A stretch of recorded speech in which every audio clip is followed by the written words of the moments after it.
Hi friends, నేను మీ MPR. YSRCP party అధినేత మాజీ ముఖ్యమంత్రి వైఎస్ జగన్మోహన్ రెడ్డి గారు ఈరోజు విజయవాడలోని సన్ రైజ్ హాస్పిటల్ను వెళ్ళడం జరిగింది. అక్కడ టీడీపీ గూండాల దాడిలో గాయపడినటువంటి 3 కార్యకర్తలను పరామర్శించి అక్కడ వారి కుటుంబాలకు ధైర్యం చెప్తూ వారిని పరామర్శించి ఆ హాస్పిటల్లో చాలాసేపు గడపడం జరిగింది. వారు ఏ విధంగా ఆ దాడిలో గాయపడినట్లు, అక్కడ 10 మంది టీడీపీ గుండాలు కర్రలతో వచ్చి నడి రోడ్డు మీద విపరీతంగా కొట్టి అక్కడ నుంచి వదిలేసి వెళ్ళిపోవడంతో వారు అక్కడ బయటపడి సన్ రైజ్ హాస్పిటల్లో చేర్పించడం, బయట వారు ఎవరో వచ్చి సన్ రైజ్ హాస్పిటల్లో చేర్పించడం, వారికి వైద్య చికిత్సలు అందిస్తూ ఉన్నారు. అయితే వారిని పరామర్శించిన అనంతరం హాస్పిటల్ బయటకు వచ్చి విలేకరుల సమావేశం పెట్టి విలేకరుల మిత్రులతో మాట్లాడుతూ వైఎస్ జగన్మోహన్ రెడ్డి గారు మరొకసారి క్లుప్తంగా చంద్రబాబు నాయుడు గారికి విజ్ఞప్తి అనుకోవచ్చు, హెచ్చరికలు జారీ చేశారు. అది ఏంటి అంటే, చంద్రబాబు నాయుడు గారు మీకు తెలియకుండానే రాష్ట్రంలో చాలా దాడులు జరిగిపోతూ ఉన్నాయి, వీటిని మీరు కంట్రోల్ చేయలేకపోతున్నారు. మీకు తెలిసి కొన్ని జరుగుతున్నాయి, తెలియక కొన్ని జరుగుతూ ఉన్నాయి. వీటన్నిటినీ మీరు కనుక అదుపు చేయకపోతే రాష్ట్రంలో లా అండ్ ఆర్డర్ ఇప్పటికే అదుపు తప్పిపోయింది. ఇలాంటివి రాష్ట్రంలో జరిగితే కనుక ఇప్పుడు విషబీజాలు నాటితే అవి మొక్కలై రేపు మీ దాకా వస్తాయి. ఈరోజు ఈ దాడిలో గాయపడినటువంటి వారు భయపడో బాధతోనో ఉండరు.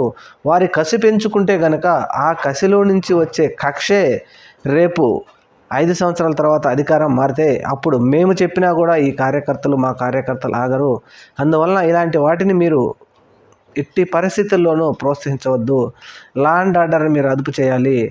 ఇది మంచి పద్ధతి కాదు అంటే ఆయన హెచ్చరిక చేశారు. ఇప్పటికే దేశంలోని అనేక పార్టీల దృష్టికి తీసుకెళ్ళాం, మరలా కూడా మేము హెచ్చరిస్తూనే ఉన్నాం. మా పార్టీ కార్యకర్తలతో పాటు రాష్ట్రంలో అనేక మంది అమాయకుల మీద జరుగుతూ ఉన్నాయి, ఆడపిల్లల మీద జరుగుతూ ఉన్నాయి, అఘాయిత్యాలు జరుగుతూ ఉన్నాయి. ఎవరిష్టం వచ్చినట్టు వారు మీ పేరు చెప్పుకొని, మీ పార్టీ పేరు చెప్పుకొని ఈ విధంగా చేస్తూ ఉన్నారు.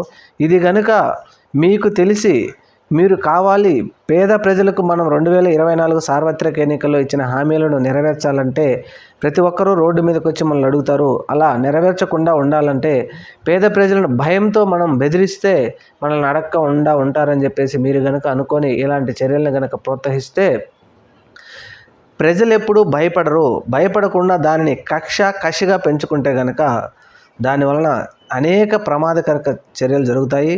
ఇలాంటి ప్రజాస్వామ్యంలో మంచి పద్ధతి కాదు. ఇప్పటికే చాలామందిని వినకొండలో రషీద్ని చంపేశారు, నంద్యాలలో సుబ్బారాయుడిని చంపేశారు.